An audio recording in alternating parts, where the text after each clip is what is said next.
So hi! Welcome and welcome back to my YouTube channel, and for today's tutorial, ituturo ko sa inyo kung paano nga ba mag-change ng name sa ating Canva app. But first, kindly subscribe to my channel and don't forget to hit the subscribe button and the bell to notify you for my new updates. And if you want to learn more, so keep on watching and let's start.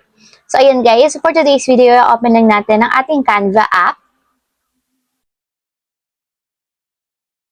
And then, pagka-open guys, itap lang natin yung ating profile picture or yung profile na nandito sa upper left corner. And after nyan guys, piliin lang natin or itap natin yung settings. So, ayan guys, dito, pagka-open, itap lang natin yung edit na nandito sa may tapat ng name. And ayan guys, pwede nating palitan yung name na nakalagay dito or yung profile name natin dito sa Canva. So, palitan natin. So, ayan guys, after nyo mapalitan yung name, tap nyo lang yung save.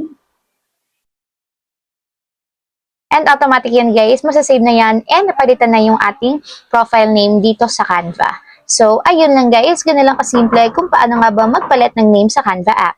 If you have a question, kindly comment down below and don't forget to hit the subscribe button and the bell to notify you for my new updates. And thank you for watching!